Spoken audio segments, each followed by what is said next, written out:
Hi, this is Dean Morgan from Morgansoft, and we're going to be doing a follow-up on making Power Apps. And this one is going to be Power Apps plus Power Automate. So you'll get to see how the two will work together on this travel request solution that we've been working on the last couple of videos. So I'm going to switch over real quick to my solution here, and I'm going to open up the travel request solution. And what I'm going to do is I'm going to talk to you a little bit about what Power Automate is and why we're going to add it in here, right? So let's open the travel request app, and we'll take a look at it, and then we'll talk about why Power Automate might actually be a better solution for you, and certainly for your boss, for your supervisors, etc. Right? So we have several pending requests in here. And one of the things that I wanted to look at on this app was the approval, right? So when we go into the approval, and in order for a supervisor to approve this, which I'm the supervisor and I shouldn't be approving my own requests, right? So that would be something that I would probably work on as well in here.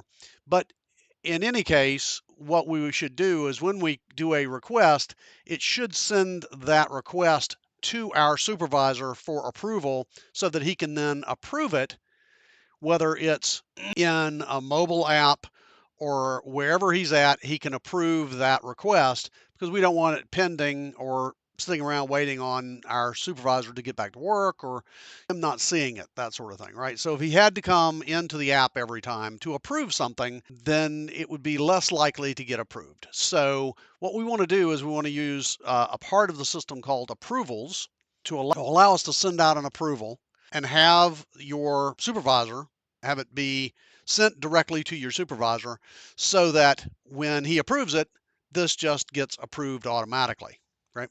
Garage. So one of the things that I'm going to do here is I'm going to change this Power App just a little bit so that we can see some things in it. So what I'm going to do is I'm going to I'm going to move everything down a little bit. I'm going to make this a little bit shorter, right? And I'm going to move all of this down, right? Just so that it just looks the same, except it's got some space up here. And so what I'm going to do is I'm going to insert a drop down. So I'm going to put in an input, and I'm going to go to a drop down, and I'm going to put this drop down in here, and I'm going to do the same thing on this drop down as I did on the screen home, which was to put in these items. I'm just going to go ahead and copy them, and I'm going to go back to the approval screen, and I'm going to put those in as the items. And what I'm going to do is I'm going to change this. So let's move this back up here so we're saving some space, right? So we'll move it back up, and we'll pull this gallery up a little bit. If I can get to it, there we go. So now we have this items, and what we'll do is just as we did in screen home when we looked at the data here, we're going to filter the travel requests. As you can see, when we filtered it, we filtered by requested by user.email. But what I'm going to do is I'm not going to filter by user.email. I'm only going to filter by approval status.value equals the name of the dropdown. So let's grab this filter, and this is something I want to point out to you, is anytime you can always copy and paste, right? So if you want to, you can absolutely copy and paste, but we don't really need to in this case because we already have the approval status.value equals pending. So all we really need to do is to name this dropdown, and we'll go DD approval status. And so now we have the DD approval status drop down. We'll copy that. We'll go into the filter here and we'll say the value of approval status is going to be approval status dot, let's see, dot selected dot value, right? So I need to put that in there. So you'll notice now that I've gotten that in there, I can now run it, and I should be able to change to approved, and I'll be able to see the various ones that are approved, right? So we have some here, and this one's by Alex W, right? So we can see the ones that have been approved. We can see the ones that have been rejected. And why this is good is the supervisor may want to go back and approve and reject. Maybe if it's approved, you might want to reject it, or you might want to approve it if it's been rejected. So that's why we're doing this. But we're also doing this because I want you to see when I put in a request by Alex W. and how that will get approved or rejected based on what the Power Automate does. Now let's talk a little bit about Power Automate. So this is the front end for the application. And you might think to yourself, well, so when we go in and we put in something, why can't it just go ahead and do it from here? Well, it could. There are ways to do it, but I prefer to do it on the back end, right? So that you always have events that happen on your data. And so let's go back and look at the travel requests. Now, if we're just sitting here and we add one directly into SharePoint, if we do add new item and we save this, that will create an item, but more importantly, it will create an event, and that'll be the on-created event. And so what you want to do is you want to think about how if I put it on the button in the Power App, then if someone comes in and puts a travel request in directly into this list, it won't work, right? So if it's on the button in the Power App, because it won't listen for the event in SharePoint, it'll be listening for the event in Power Apps, in the Power App. So if I save it here, that's an event in SharePoint. If I save it here, if I go and I do request and then I do submit, if I put the event or put the workflow keying off this submit button, then this would never work because the event here is not the same one. So we want to put it on the back end. Generally, you want to put it on the back end so that whatever else happens, it kicks off. So what we're going to do is when I talk about events, I'm going to go into my approval flow and we're going to take a look at it. We're going to look at the flow and I'm going to explain a few things about it to you so that you'll understand what it is, right? So a flow is basically the plumbing behind the application, and it allows you to get things done based on what this application is supposed to be doing. So when we create a request in Power Apps in this application, we're asking for a new travel request, or it could call it a new vacation request, right? But we're asking for approval of that request. So if we go to the flow, we're doing a new trigger. This is the first one on the flow is always called a trigger. And so you can see that when an item is created, we're going to go to this site address. We're going to go to this site address, which is where our data is. We're going to look in this list name, which is travel requests, and we're going to get that item that was just created, right? So when you submit, it puts it into the SharePoint list, and you've got all that. But now this is a way to act on it. And it's really powerful. A lot of things you can do with this. So when an item is created, we're going to go get the user profile. But we're not going to get the user profile for the person running the flow because that would be me, right? Since I built it, I'm the one running the flow. But what we want to get is the UPN of the user or the email of the user, right? This user UPN, which is equivalent to the email in Office 360 and M365. So we want to get this email and put it in as get user profile because we're connecting to the Office system and we're getting mail. The person submitted the ticket request, and then we're getting their manager. So when we get their profile, let me get back out. So the step in it. So we've gotten the user and we've got the manager. So now we want to, and we'll go back and we'll edit this so that you can see more clearly what's going on. When we edit this, you can see that we're starting and waiting for an approval. Now, when we talk about what an approval is, in Office 365, M365, there is an approval app that allows you to submit things to that approval app.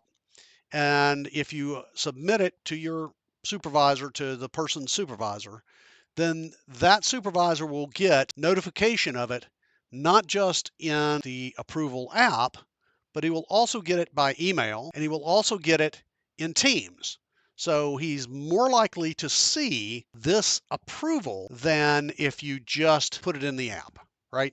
So that's why I'm showing you this, because I think this is a very important piece for you to understand. So once we start the approval, we start an approval. So what's gonna happen is start and wait for an approval is gonna kick off when we run this flow.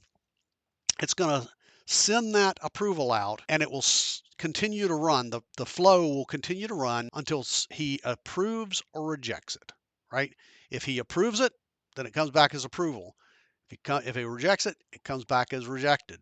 So we have the parameters here that you'll see, right? So the approval type, you have different ones. You can do first to respond, which is what we're going to do, which means first person, if you send it to your boss and then your boss's boss, the first one to respond is the one that approved it, right?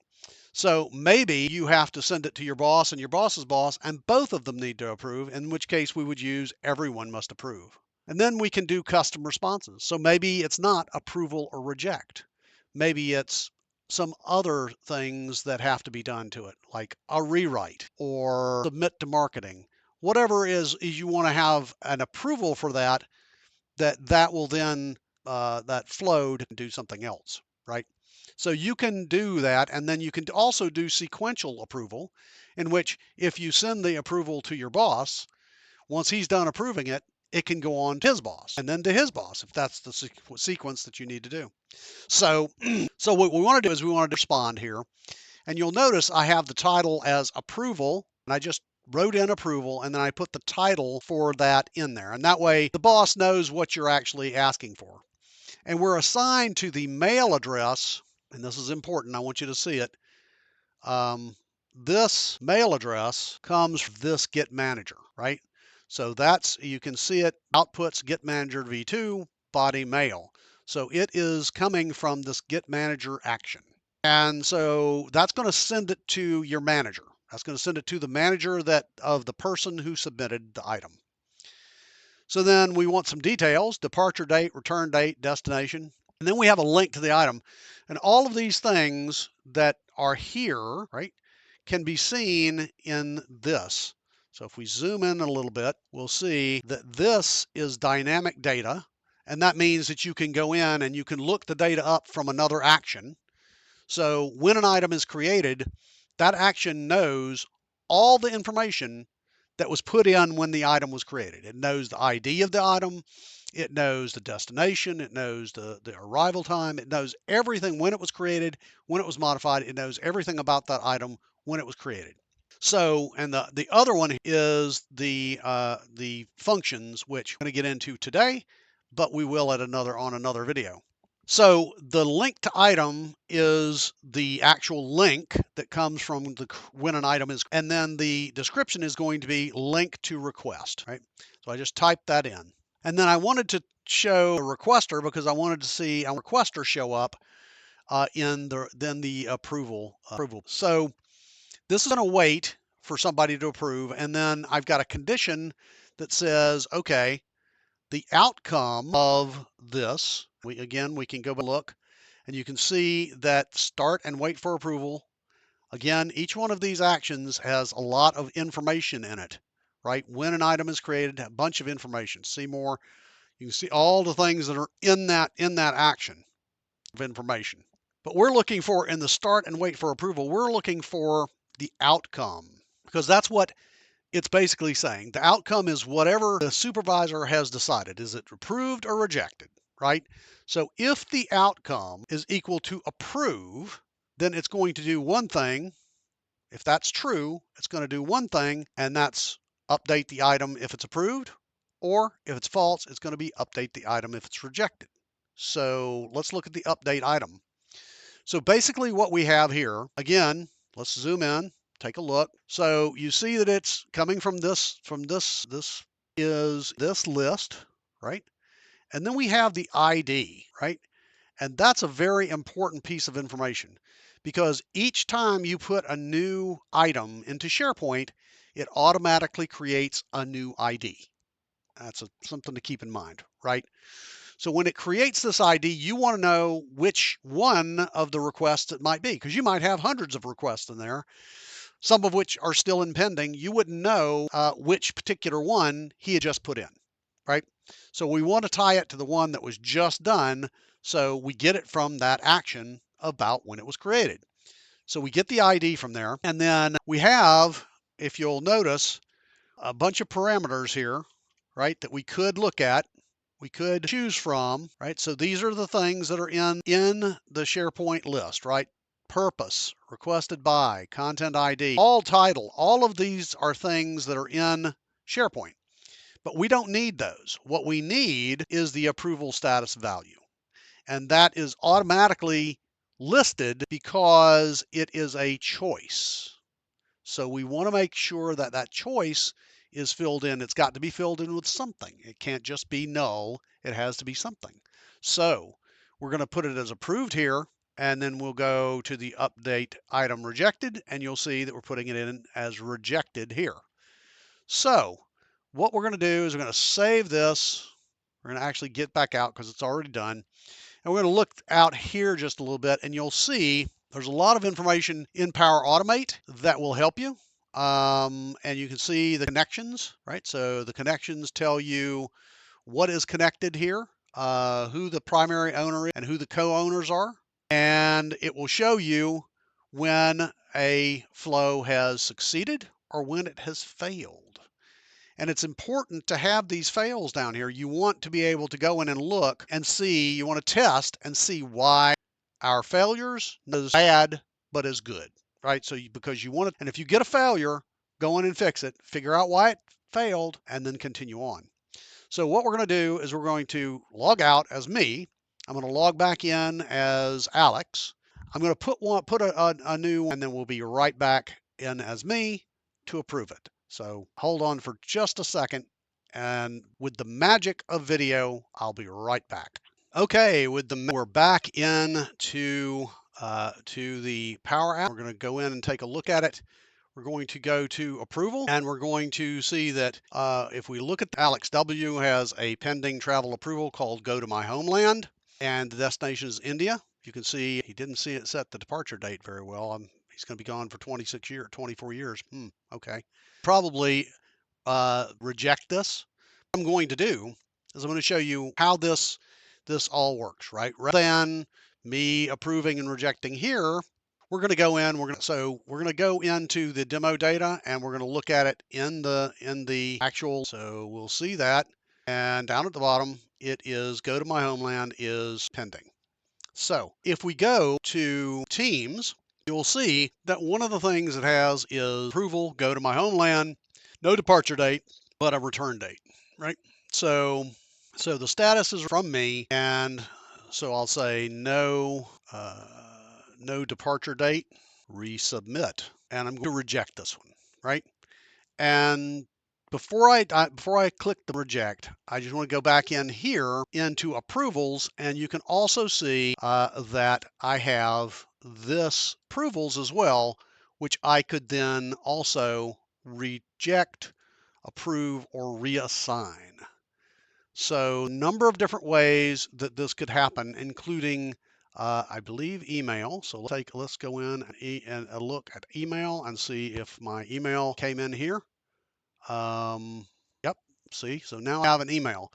So you can see that right out of the box, there are at least 3 different ways, possibly 4 different ways that you could, this person your boss approve or reject this. It could be through his email, right? He could be sitting at home and do approve or reject, and it would work just as well, right? He could be in Teams at work. He could approve or reject there. He could go to the approvals app. And actually, if you had it on your phone, right, you could potentially have your boss could have Power Automate application that was hooked into your domain, logs in as himself into Power Automate, and it would come up on as a push notification on his Power Automate on his phone. So that would be another way for him to be able to get his approvals. All of which is very important if you're trying to get out of the country and go somewhere, right? So this guy wanted to get somewhere. So you remember I said link to request was the link. So if we click on that, it will take us directly to okay, departure date is not fin. So I'm going to reject this. Reject, and we'll submit your response. So now it should work. And as you can see, if we succeeded, so if we go back in and we refresh now, it should have us rejected, and it does, right? So you can see that sometimes that, even when and especially when doing demos, I can tell you that there are the demo gods will come and swoop in and make something fail just because they're laughing. They're out there laughing about it, right? So, but you can see that this would be very powerful from the standpoint of how you would then be able to do. If we go into approval and we look at a rejected, right? You'll see this is now in this, right? So we could go back and reset it as approved. Maybe if we wanted, we could for our employee, but probably not a good idea. You probably don't want to edit, have a supervisor editing it. So I think we're going to be good for today. I hope that you've got something out of this. And certainly, I think that the Power Apps and Power Automate are a winning combination that will allow you to do all kinds of different applications and all kinds of interactions with the people in your shop. And you will enjoy it. And I hope that if you've liked this, you will subscribe and like and share it. And please leave me a like to know more about what you want to see as far as Power Apps, Power Automate, and maybe we'll do some Copilot, and maybe we'll do some Teams. We'll create an application in Teams, and maybe set that up. And so we got something to do to show you, and I think you'll like them. Come back from. Thanks for visiting.